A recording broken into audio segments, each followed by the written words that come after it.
And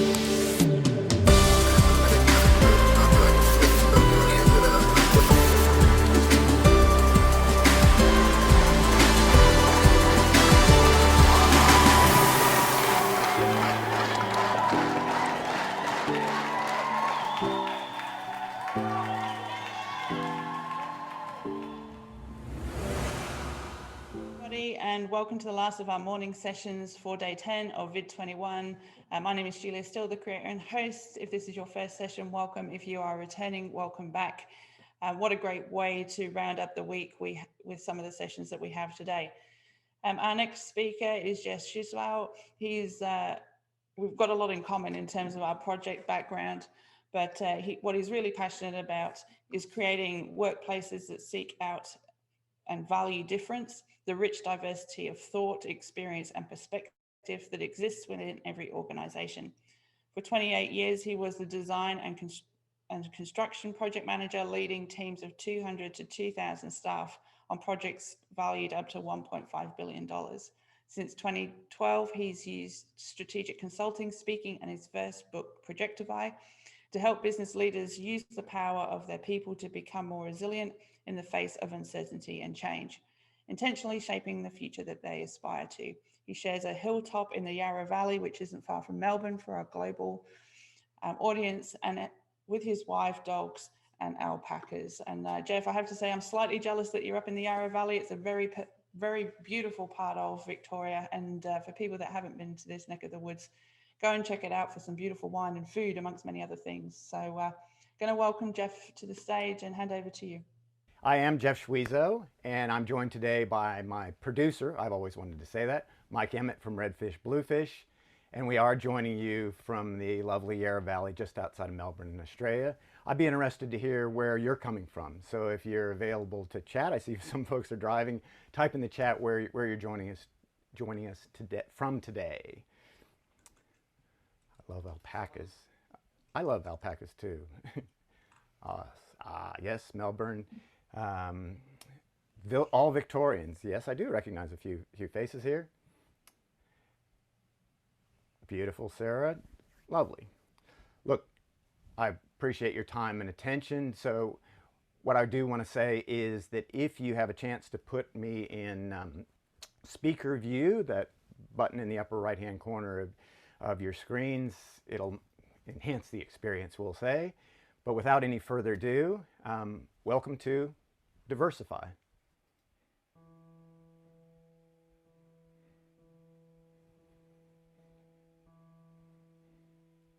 Once upon a time, back in the 20th century, business management was all about results, creating shareholder value.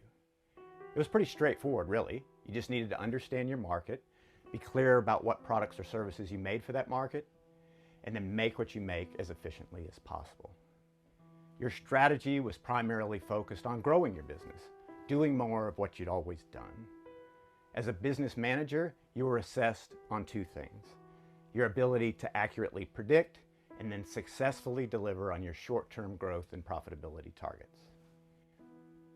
As a business manager, you also were asked to manage the way that you interacted with your workforce. And the scientific management movement at the beginning of the 20th century defined that relationship. Frederick Winslow Taylor, as a way to make the corporate factory run smoothly, efficiently, productively, created the professional manager. They were the thinkers, and employees became the doers. And how did that work? Well, managers told employees what was expected of them, and employees implemented the procedures that had been created by the thinkers to meet those expectations. Performance reviews were basically carrots or sticks. A carrot for those that pulled the corporate wagon the fastest, and a stick for those that wandered off the track. But now, all of that has begun to change. As we move into the 2020s, the consistent repetitive tasks that were the hallmark of the 20th century efficiency movement are being replaced by automation. Ever more intelligent automation. Automation that doesn't need managing, at least not in a carrot or stick wielding way. Automation that's available to everyone. And as a result, The productivity economy has become a race to the bottom, a race that you just might win, or worse yet, come in second. And what's more, the highly touted knowledge economy that was meant to usher in the 21st century is rapidly being replaced by the learning economy. Do I need to say the C word, or the P word, or heaven forbid, the N word, or words? It's no longer good enough to simply know how the business environment is changing or to track disruptive forces in your industry. You now need to constantly problem solve, experiment, and adapt if you're going to compete at the pace of that change and uncertainty. No matter how big your data is, you need to create an organization that uses that knowledge to constantly learn from its execution and then execute what it's learned. And that takes a very different workplace, a very different relationship with your people. And if that wasn't enough, in this economy, there's broader expectations than short-term business results. Shareholders, investors, customers, and the talent that you're trying to attract and retain all expect that you're going to embrace your social responsibilities. That you're going to create a business that's good for the planet, a workplace that's engaging for employees. You're going to respond to the unique needs of an expanding millennial workforce, and that you're going to create a working environment that's diverse, inclusive, equal, and safe. That is a lot of leadership balls to keep in the air, isn't it? Well, chances are your organization uses the divide and conquer approach. After all, why do you have a senior management team, right? The CEO can look after the board or investors. The chief executive can work with the CFO and the COO to create a strategic plan for the future. The chiefs of technology and operations can focus in on disruption, agility, and human resources. Well, they look after the human stuff, talent acquisition, employee engagement, learning and development, diversity and inclusion. But unfortunately, there are too many interdependencies between these various leadership areas. A segmented approach simply isn't effective, and you end up with one-dimensional solutions to three-dimensional problems. Your leadership is diffuse, it's not leveraged. Well, today, I want to propose an alternative perspective. Diversity is not an HR problem that you're going to solve by changing the demographics of your organization. In fact, it's not a problem at all. It is the single most powerful and important leadership opportunity in the 21st century. It is a chance for leaders to tap into the knowledge and experience of their people, to create a thriving, resilient business, while at the same time shaping a more fulfilling workplace. Valuing the diversity in your organization, embracing difference, should be an investment in the human elements of your business. The thing that no one else has, the thing that is uniquely you. But it's much more than just fulfilling a social contract or trying to create psychological benefits for your people. It's the key that unlocks enhanced business performance and greater resilience in an uncertain and ever-changing world. Isn't that what today's businesses are looking for? Isn't that what a COVID-impacted, socially aware future demands? Valuing the diversity of thought and experience in your business is an opportunity to weave together these disparate strands of leadership activity into a rich tapestry that forms the business that you hope to become. One that's more innovative and adaptable in the face of change. One that has an ever-growing customer base that's delighted by your products or services, as well as the customer experience. One that has a workplace that's inclusive, engaged, and a valuable part of your long-term future. But it can be messy. You can't remain in the stands and expect to experience the beauty and magic that's created by an effectively diversified organization. Today, I'm going to share some lessons that I've learned on how to do that But the question is, are you out there ready to step into the arena? Are you willing to be part of the discussion? Type in the chat if you can be all in for the next 45 minutes and join the conversation. Cool. All in, Michael says. And he says, yep. Thank you, Michael. Nice. In. Cool. Great. That's awesome. Well, as Julia says, I have a speaking and consulting practice, if you will, that focuses in on allowing teams and organizations to see the best of themselves by tapping into the power of their people. But if you're following along pretty closely, you probably would have also noticed that I'm a 60-year-old white male. And some of you out there might be saying, what gives this guy the right to come in here and tell me about diversity? What does he know about being excluded or judged because you're different than those with privilege and power? I don't know. I'd like to believe that I understand, but I couldn't possibly know unless I'd been marginalized, excluded, or judged based on my race, gender, or physical difference. I know that I've had privileges that have not been afforded to others. But the greatest privilege that I've had is I've seen firsthand the magic that can be created when an organization or team embraces difference, when they value the diversity of thought, experience, and perspectives in their teams. So I'm not here today to further your understanding of the problems surrounding diversity, but I'm here to explore how my ideas might meaningfully contribute to the solution. In fact, I think I have a responsibility to help shape a future that's fair, more equal, and where opportunity is more broadly distributed.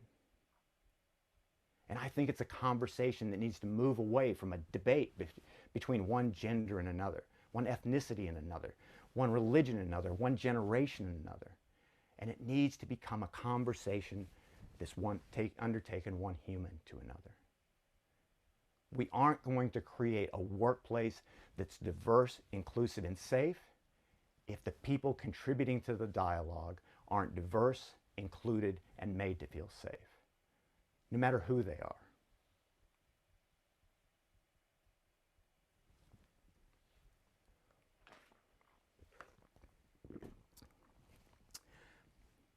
But if you're going to create a more diverse and inclusive workplace that's both good for business and good for your people, there's some challenges you're going to need to overcome.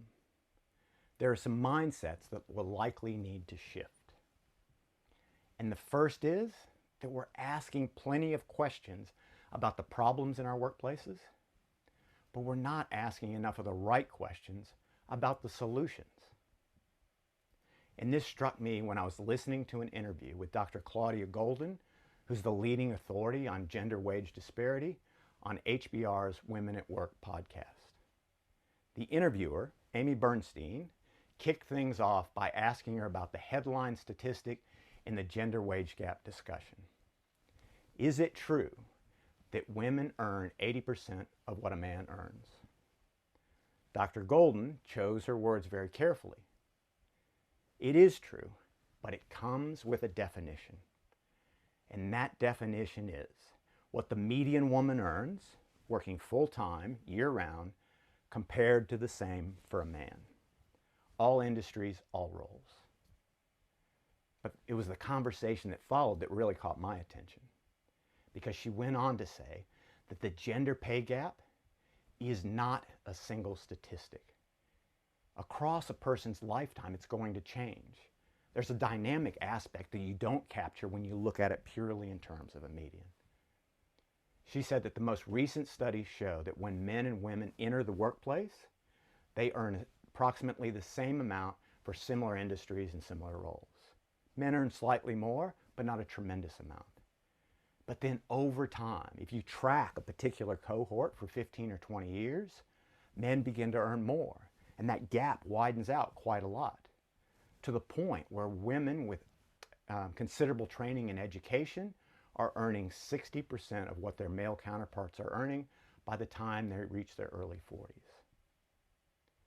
Then she went on to say that her research actually shows that the reason for that dynamic is more rooted in tradition than it is in bias and discrimination, as many people would believe.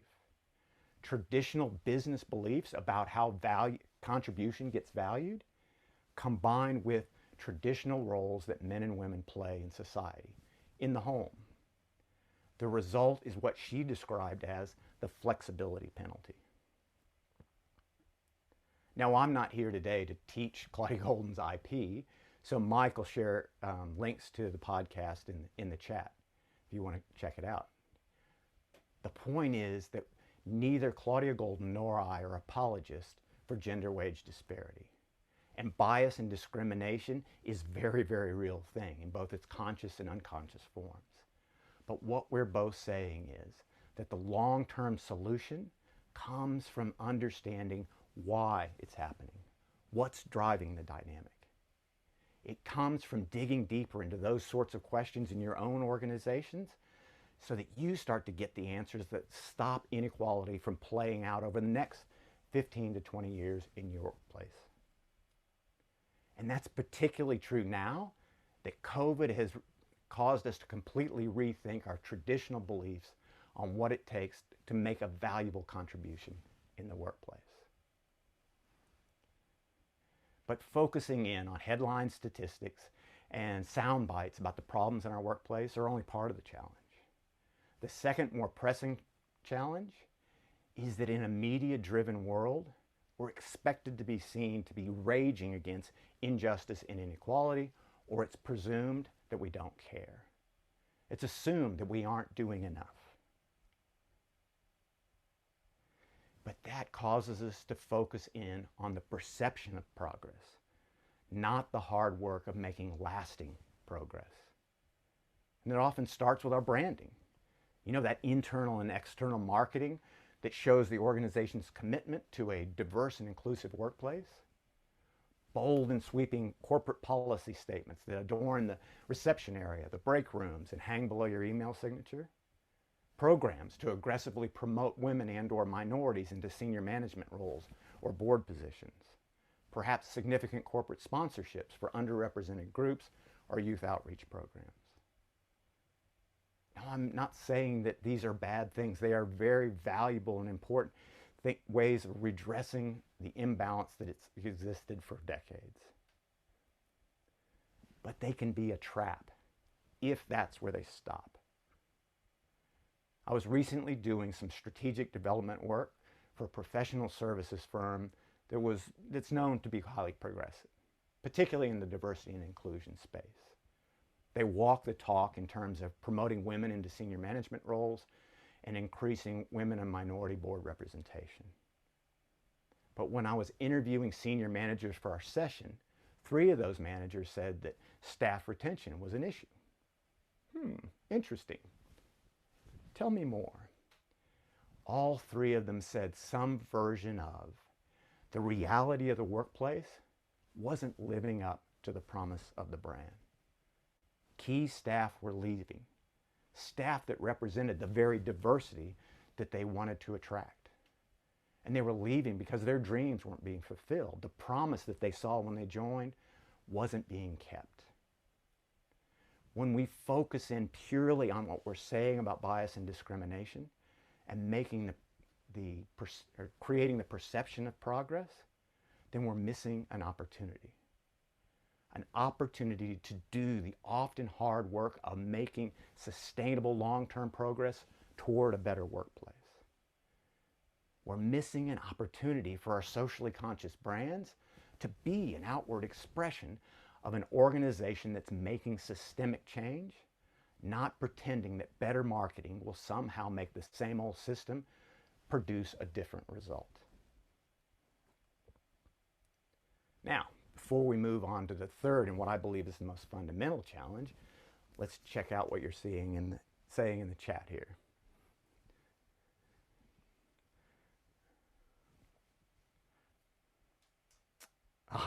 Yes, absolutely, Julia. So you pick up that question I did, yes, yes. Yeah, once again, it's a conversation that needs to be had more broadly than just gender to gender or even ethnicity to ethnicity. Anything else? Cool. But let's face it, perception management is not unique to diversity and inclusion activities. It's endemic in many areas of business performance. But it does lead to the third and what I believe is the most fundamental challenge that you need to overcome if you're going to create a more valuably diverse organization. And that is that we're concentrating on the demographics of diversity and not tapping into the unique thoughts and experiences that comes from different backgrounds, perspectives, and lived human experience. I get it. The sort of bias and discrimination that we're trying to address comes from those readily identifiable demographics: gender, race, physical disabilities, age, social status.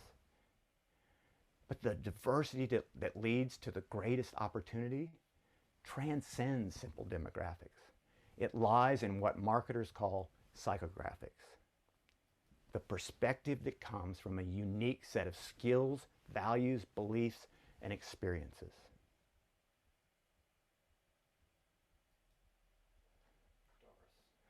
Doris, the 40-year-old single mother of two that leads one of your sales teams, is not the same person as Amber, the Gen Y MBA in finance that's on a fast track to the C-suite.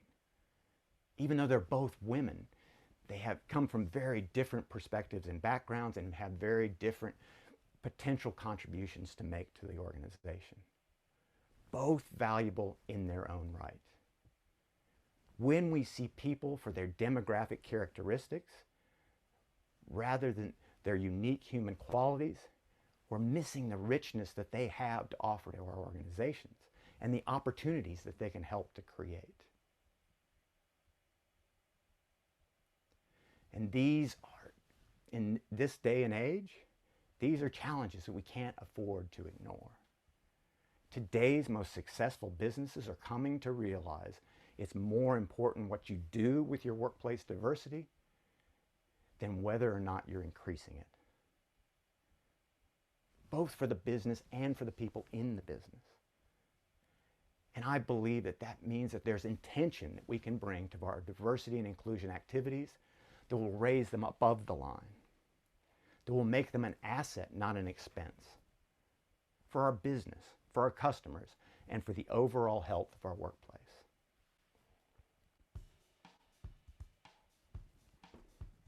What do we got?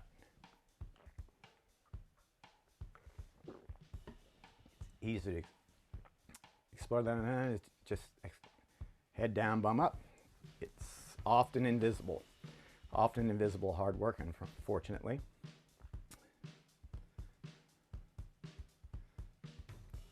And once again, starting to expose people to difference is, as you say, is the way that we start to break out of the molds where everybody sits in their own world and talks to their own cohort, where we preach to the converted, as they say. Now, with all of this talk of diversity, inclusion, humanizing the workplace, there may be some people out there that are saying, now, this is all very nice and kumbaya, but why do I care? What's the business opportunity? Well, let's explore those questions. In today's economy, knowledge is becoming a commodity. Each of us has more knowledge in our pockets than we can possibly use, and there are off-the-shelf solutions that will produce more data about our business than we know what to do with, and then analyze that data with AI in ways that we hadn't even imagined. Knowledge is necessary, but it's insufficient to produce the nimbleness and adaptability required in today's world. Increasingly, learning is your most valuable organizational trait. Some would say that it's an essential survival skill. And in a world where the pace and pervasiveness of change is growing at an exponential rate, that learning needs to be fast, and its application needs to be purposeful. More and more boards, shareholders, and investors are moving their thinking away from, do you have a plan for the future? To, do you have a vision for the future and a plan for adapting so that we realize that vision? Customers are becoming more sophisticated, and they expect that your products or services are going to keep up with technological advancements and the offerings of your competitors. Long-term success will come to those companies that can turn their workplace's ability to learn into a market differentiator and make their people their competitive advantage. You see, gone are the days where a compliant, productive workforce was the key to business success. Your people are no longer the problem that you're trying to solve. They are the solution to your greatest challenges, and they can be the source of your greatest opportunities. But tapping into that takes leadership. And the first step is gathering together your organization's diversity of knowledge and experiences and forming it into teams that tackle things that are meaningful for the business. A challenge that needs to be overcome, an improvement opportunity that needs to be seized, a new product or service that you need to develop.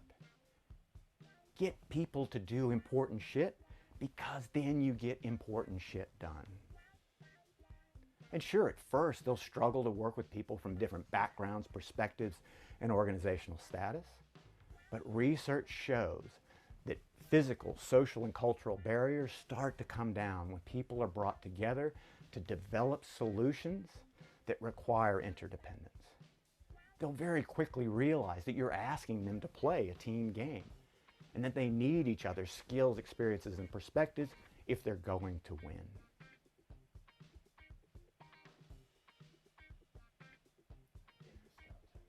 That's when you start tapping into the real power of diversity. Progress. Progress on something that's meaningful for the business and its people. Because 20 years of research by Harvard professor Teresa Amabile has shown pretty conclusively that meaningful progress is the most powerful motivator in the workplace. Far exceeds money, promotion, or recognition. And the good news is that it's intrinsic motivation. They can make it for themselves. The better news is that as they're making it, they're improving the business. The betterer news is that as they begin to make progress, they want to make more progress. The best news is the more progress they make, the better they get at identifying opportunities that will allow them to make even more valuable progress. So you create this upward spiral of creativity, collaboration, and performance that's constantly moving your business forward. All the while, you're creating a more engaging and inclusive workplace where greater levels of diversity can safely land and valuably contribute. Sure, it's hard at first. You're fighting the inertia of 125 years of thinkers and doers. People are going to be asked to think and do in ways that they haven't been before. They'll make mistakes. You'll make mistakes. But with trust and persistence, you'll find your feet in this new working environment. Then your people will begin to surprise and delight you. As business leaders, you can shift your focus on how best to support and enable the teaming that you're asking them to do. What tools or training do they need? What organizational support will free them up to make an even bigger difference? Your role becomes accelerating and facilitating that progress, accelerating and leveraging that progress. So that over time you create this constellation of different humans with diverse knowledge, experience, and perspectives, all orbiting around a central core of common ground and shared purpose. Your workplace becomes a source of perpetual energy that fuels itself off of that progress. Then these happy, motivated employees that you've given the opportunity to shape the business will become the engine that drives that business into an uncertain and ever-changing future. As a leadership team, your role shifts yet again. You're now the navigational system. You set the distant vision, the North Star, for plotting a course into that future. Your role shifts from plan and communicate to aspire and facilitate. Aspire and facilitate, inspire and navigate. That's leadership effort that's leveraged because you're making more and more leaders, not just better followers. You're expanding your leadership bandwidth because the work of everybody in your business is an extension of your leadership. So let's go back with the questions that we started with. Why should you care about valuing diversity? Because your diversity is the most powerful source of resilience you have when faced with disruptive change. It's also the most powerful tool in your toolbox for creating the innovations that will allow you to thrive in any environment. So what then is the business opportunity?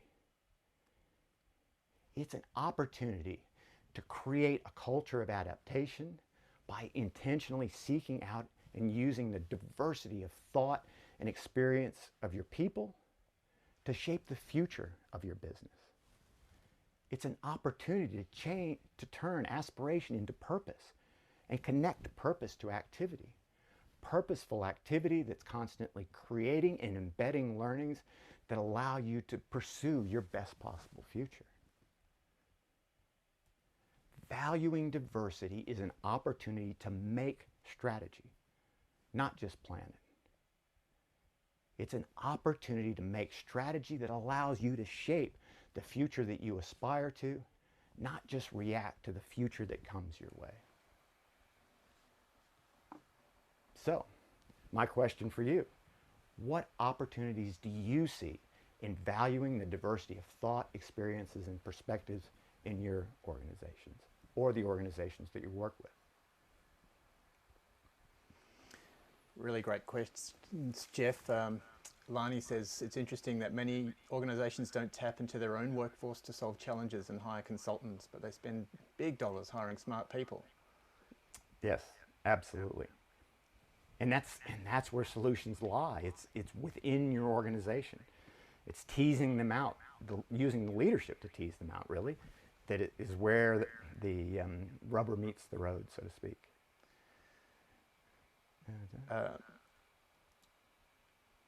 Yes, perfect. Often lies within, not outside. That's exactly and right. Sarah Wong says it can be tiring for those who might be experiencing discrimination even at minor levels to be the ones who are constantly challenging it. And that is why a role of leadership is to speak for those that don't have a voice, to create an environment where those people can contribute. And lastly, Michael Dixon says, when businesses still rewards productivity the old ways seem to be reaffirmed. That's exactly right. You know, if we continue to do the same things that we've always done, then we're going to continue to get the same results we've always gotten. And in a beautiful segue, Nosh says, how do we get organizations to trust their own staff with solutions? There we go. Well, the reality is that you don't engage with and realize the value of diverse ideas and perspectives simply by putting people with diverse ideas and perspectives in a room together and telling them to solve problems. The environment where it'll form and ultimately thrive has to be built from the ground up, brick by brick. But how do you build it? What are the key building blocks? Well, there are a few. So how about if we start with the foundation? When Google wanted to understand what created the ultimate team environment, they did something very Google-like. They went out and looked at all of the available research on what created the highest performing teams, and then compared that to their own teams and own experiences. They called it Project Aristotle. But what they found was very un-Google-like. It turns out that the foundation on which the best teams are built is in what Harvard professor Amy Edmondson, who's studied team performance for 25 years, calls psychological safety. Now, psychological safety has been around for 4 decades, but I love Amy Edmondson's dual-pronged definition because it speaks to cause and effect, the environment you create and the culture that results.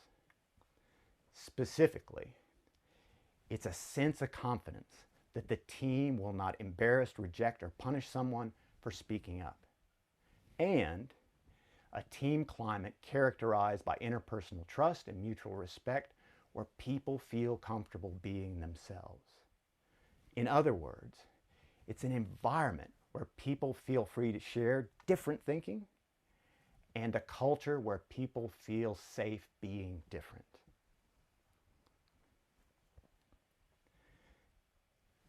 Amy Edmondson's work is important because it demonstrates that psychological safety, when applied to the broadest cross-section of our capability, not only helps teams to perform better, it helps them to learn from that performance so they continue to get better. And interestingly, it's exactly the environment that you want to create for an increasingly diverse workplace to thrive, for people to see past demographic abstraction and bias. You see, organizational psychologists have a number of models for what helps a heterogeneous workplace to be effective. But they all manage to agree on one seeming contradiction. That for people from different backgrounds and cultures to work well together as a team, they have to be invested in a shared goal, while at the same time retaining their individual uniqueness. But too often, we don't create an environment where the most different among us feel safe being themselves or speaking up. So, Jeff, we have a direct message here from Julia in the private chat. She says you're kind of reminding her of a song from The Greatest Showman, but she can't quite remember the name of that song. Yeah. Do do do do do do do do. I'm not a stranger to the dark. Hide away, they say. No one will want your broken parts. I learned to be ashamed of all my scars. Run away, they say. No one will love you as you are. Won't let them break me down to dust. I know that there's a place for us, for we are glorious. When the toughest words want to cut me down, gonna send a flood, gonna drown them out. I am brave, I am bruised, I am who I'm meant to be. This is me. That's the name of it. This is me. Is that it, Julia? Look, if psychological safety is in fact the foundation on which an effectively diversified team is built, then I believe that the most important building block is in the old adage, a rising tide floats all boats. A workplace that creates opportunities for everyone to contribute generates more opportunities for the business. More opportunities for the business creates more opportunities for the people in the business. So the most effective thing that a business leader can do to tap into the value of diversity is to create opportunities for everyone in their teams to contribute and grow together. And this landed for me back in 2001. I was leading the bid effort on a $180 million construction project in Sydney. 4 months of design and construction development, cost estimating, scheduling, and document preparation had led us to the last day of our bid period, where we needed to finalize, print, bind, and deliver our bid submission by 9 a.m. the next morning. Now, this was no insignificant hurdle. We needed to produce 10 copies of a submission that consisted of 9 4-inch binders and 250 drawings. But our consortium in spite of the fact that it consisted of 4 different companies and another half dozen subcontractors, had come together brilliantly as a team. And there was a real air of anticipation as that bid team gathered at 7 a.m. on the final day to produce those final documents. There was a palpable sense of pride in what we had accomplished. But the reality of the task settled in as the day wore on. Day turned into evening, evening turned into night, and night moved into the early morning hours. At about 2:30 a.m., my now wife, who was the bid production manager, came to my office and said, "Come with me." And she took me to the cubicle of our one and only word processor, Robin. She said, "Jeff, Robin needs to go home. She's totally exhausted. She can't go on." And I looked at her, and the next 90 seconds rocked me to my core. She could barely lift her head to meet my gaze. Her eyes were so red and bloodshot, you'd have sworn that they were hemorrhaging. And we just looked at each other for a moment, and she simply said, "I'm sorry," and her eyes filled with tears. I was mildly delirious at this point. I didn't exactly know how to react, so I patted her on the shoulder and I said, "It's okay. You've done a great job." My wife and I had a brief conversation about the logistics of getting her home safely and how we were going to cover our document processing needs. And then Heather helped Robin gather up her stuff and find a taxi home. And me, well, I went on to the next question or crisis that needed to be addressed to allow us to get our bid submission together. So in that moment, I really didn't think very much of the exchange. I was sleep deprived, stressed, and totally focused on delivering an outcome. And yes, after an all-nighter, we did get our submission in on time. But it was early the next afternoon, or I guess it was the same afternoon. You know how after a big event or adventure, you replay these little micro moments in your mind? Ha, that was pretty funny. Yeah, that was a good moment. Ooh, we should never do that again. Well, it was during that sort of reverie that the images of Robin came flooding back to me. She was the least paid person in the office that night. She was the single mother of a 7-year-old daughter, Jade, who was home with her grandmother while Robin worked into the wee small hours of the morning.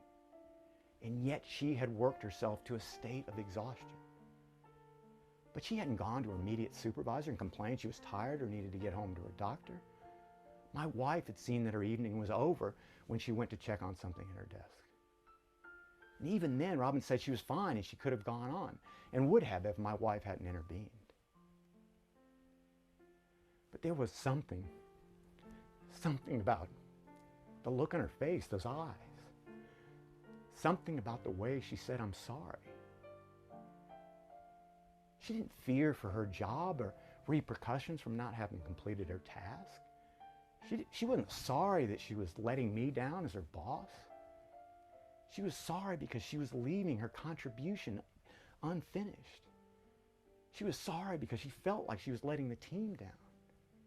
She was sorry because she wouldn't be there at the end and see the last box packed and shipped off to the client. And for that to be true, she had to recognize that her contribution had value, that it mattered, that she was part of a goal that we all shared together as a team, that she was in fact a valuable and important part of that team, that she mattered. It was in those 90 seconds, in the early morning hours, when I realized the importance of creating a workplace where everybody gets the opportunity to contribute and grow. It was when I saw the world through Robin's exhausted, bloodshot eyes, and not the eyes of a white male baby boomer, that I realized that you get the best out of people when people are seen for their best, when they're asked to give their best. That's when people who didn't have aspirations because they were too low in the hierarchy, or too female, or too black, or too uneducated, begin to aspire. It's when those that do have aspirations aspire to greater things. And it's when those that will one day lead the business come to realize the power of creating a workplace where people valued for their unique value.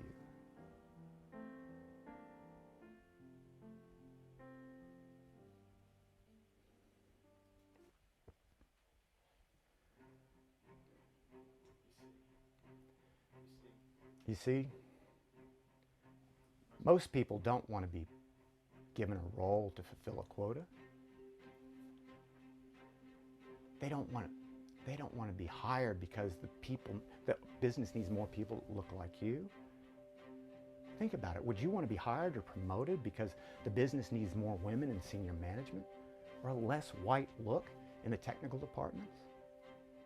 Would you want to be introduced to the shareholders as our newest woman board member?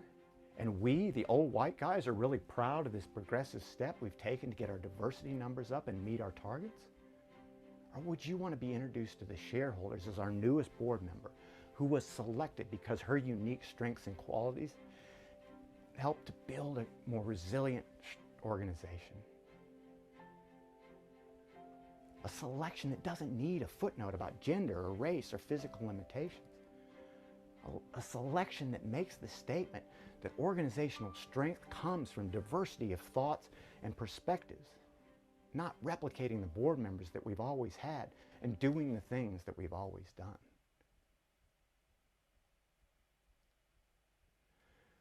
I started this talk by challenging you to be all in for the next 45 minutes. And thank you for doing that. But I want to up the ante on that challenge. What are you willing to do after this talk? What are you willing to do to ensure that we don't continue to do the same old things that we've always done, to shape a new future for the workplace? On Monday morning, are you willing to create a meaningful objective?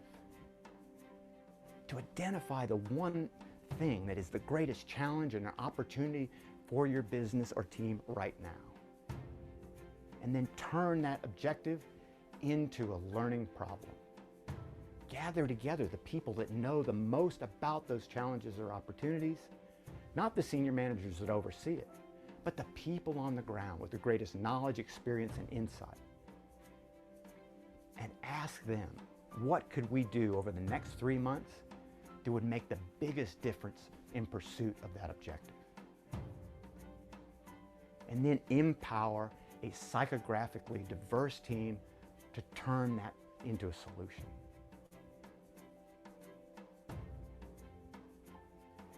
Take the best of those ideas that they came up with and gather together a team of the key operational stakeholders, hopefully the people you ask here: sales, engineering, marketing, manufacturing, customer support, whoever they are, and say, turn that idea into a solution, one that we can operationalize.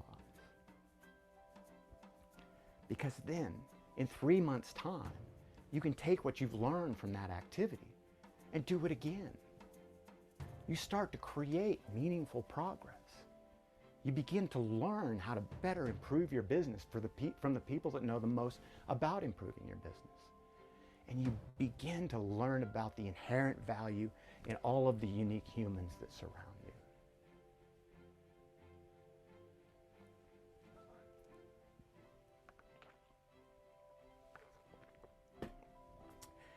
Look, I know that I'm asking you to take a risk. I understand that being trusting and vulnerable enough to loosen up on the reins of the 20th century command and control system is a risky affair. And I want you to know that I'm happy to take that risk with you. So, if indeed, if indeed you want to chat, if you want to learn more about how to do this, please get in touch, either at my email address, Schwisow, jeff@jeffschwisow.com, or check me out on my website. And also have a look in the swag bag where you can get a free copy of my book, Projectify, if you want to dive into some of the more practical aspects of what we've talked about today. You won't get one of these, you get an electronic version, but it's still nice. Now, I just want to wrap up, because my time is complete, by saying thank you for the gift of your time and attention. I never underestimate how valuable it is. I also want to say thanks to Mike, my producer, who's kept me on the straight and narrow. And finally, I want to say thank you to Julia Steele and VID21 for giving me the opportunity to share these ideas.